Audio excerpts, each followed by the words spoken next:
Hi Bowl Bakers! As you know, I have got a fascination with bread baking, but I've yet to tackle the almighty New York style bagel. Why? Well, for two reasons. Number one, I'm not from New York. Number two, they say what makes it really unique is the water in New York, and I haven't got that. But what I do have is a really great recipe that I tried out on my neighbours Sharon and Howard, who know New York style bagels, and they gave me the thumbs up. So I'm going to share this recipe with you now. We're going to get started on my kitchen mixer. So first things first, let's add in our flour. Now, for bagels, you want to use bread flour. It just gives you that kind of dense, chewy bagel that we all know and love. If you don't have bread flour ever, you can use all-purpose flour, but I really strongly recommend for best results, use bread flour. Okay, so next we're going to add in a little bit of sugar because bagels always have that little bit of sweetness. Next, a little bit of salt, super important when it comes to your bread making. So next we're going to add in our yeast. I use instant dried yeast, which can be added into the flour. If you buy active dry yeast, that will have to be activated in your liquid, so just make that note. I'm going to put it over here on the other side of the bowl away from the salt.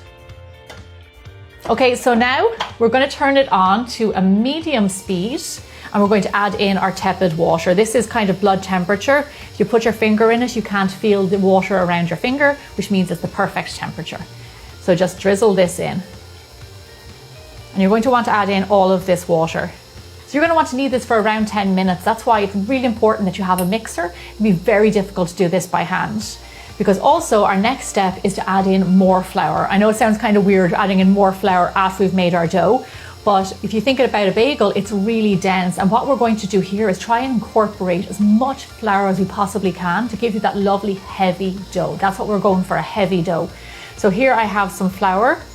Add that in, little bit by bit, as it's mixing. So I've made these bagels a few times now, and roughly I'm able to incorporate around 3/4 to a cup of flour. When your machine really starts to struggle with the kneading, that's when you know you've got a good bit of flour in there.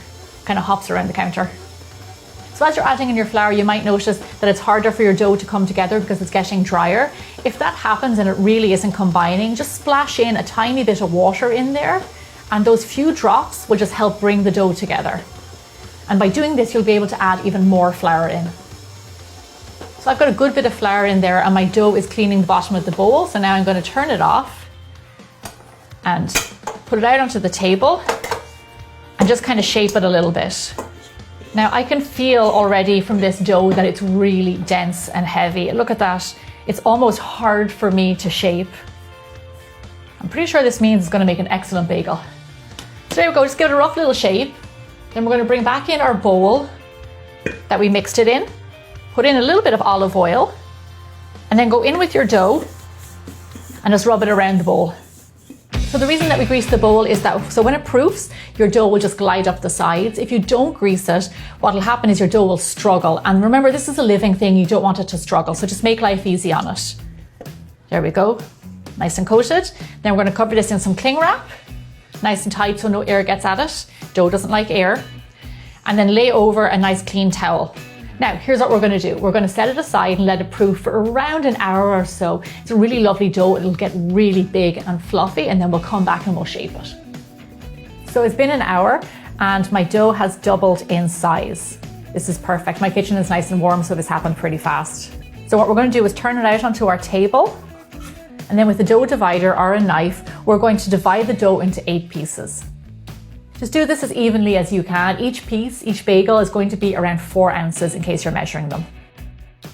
So now we're going to shape them. Now let me show you this technique. It's really easy. What you want to make sure is that there's no flour on your surface. Usually we always say on a floured surface, not here, not when you're shaping bread, because you want it to get a bit of traction on your table. So just push your dough onto your surface with no flour. If there's flour on it, it'll slip. And then push it in until you form a nice smooth ball. So for bagels, you do want to get them nice and smooth like this with no creases, because those will show up in the finished product. So here's my favorite part, the shaping of the dough. This is really simple. What you do is take a little roll, then put your fingers through the middle and then work your way around and just create kind of like an O. That's what we're going for, an O.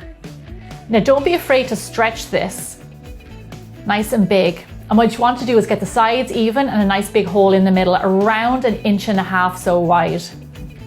You do want to do this step nice and fast so your dough doesn't get a skin on it. So just go along and shape them all. So the reason that a bagel has a hole in the middle is actually so it'll bake evenly. And just note that when you cook these bagels, that hole will get smaller, so just want to factor that in as well. Okay, lovely. Those are our bagels. So now just one more time, really quickly, we're going to go back over these bagels and just give them another little bit of a pull. Because what happens is as they rest, the gluten kind of retracts and that hole will get smaller. So you just want to make sure that they're the right shape. These are great. The holes are around 1.5 inches wide, which is perfect. So now what I'm going to do is lay over some cling wrap, followed by my nice clean tea towel, and just cover up to make sure that the dough doesn't get any air on it. And we're going to let these rest for around 20 minutes, let them proof a little bit. So it's been 20 minutes, and in that time, I put on a big pot of water and I have it at a steady boil right now. And if you look at our bagels, they have risen up nicely. The holes have filled in a little bit, and these are ready now to go into the water. So you want to carefully pick them up one by one and pop them in there. I'm only going to put 4 in there at a time to give them space to cook. So now here's the secret. For a New York bagel with a really chewy crust, you want to boil these for around 2 minutes on each side. If you boil them less, they won't be as chewy. You want to get that nice chew. So these have been going for 2 minutes. I'm going to go in and just flip them over and do another 2 on this side. So my bagels are done. So with a slotted spoon, I'm going to shake off excess water and place them onto my baking sheet lined with parchment paper. Don't worry about them being wet because the dough is hot, that will all evaporate. And then just finish cooking off the rest of your bagels. Once they're all boiled, get them onto your tray. Now I want to show you something. Remember I told you it was really important to get that ball nice and smooth? If you don't and there's creases, they end up looking a little bit knobbly like this. Now it still tastes the same, but it just changes the appearance of them. So you do want to get them as smooth as you can. But don't worry, because we're actually going to cover those up and you won't even see them. So now let's talk toppings. You can leave them plain, you can put on sesame seeds, whatever. I am a huge fan of an everything bagel. So in here I've got dried onion, sesame seeds, black sesame seeds, poppy seeds. You can even put caraway seeds in here, whatever you like. So what you want to do is glaze one bagel, pick them up and dip them into those seeds. You can sprinkle them on top, but I found that the dipping in just means you get more stuff. And I'm a big fan of the stuff. Okay, so keep going one at a time, glaze and dip, glaze and dip.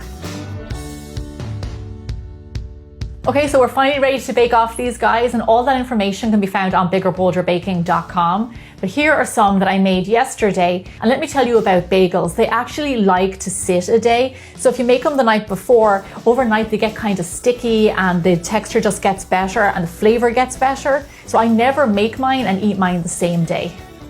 Check that out. If that is not a legit New York style bagel, I don't know what is. So I'm gonna stop talking and I'm gonna cut one open. So just check this out. You see the way it's kind of springy and squishy? That's from the boiling, and that's what gives it that chew. And then if I push the dough, it is firm and dense. So all of these things I want in my bagel. So we're going to keep this classic. Here I have some of my homemade cream cheese, and that's on my website. And on my website right now, I've got lots of different flavors of cream cheese that you can have with your bagels. And I'm going to smear it all over my bagel. I got it on my face. It's chewy, it's dense, it's thick, it's heavy. I've got a pretty good sense of what will be a hit when we put up a recipe on Bigger Bolder Baking, and I'm pretty sure this is going to be one of them. Make sure you check out all of my other bread recipe videos, and I'll see you back here really soon.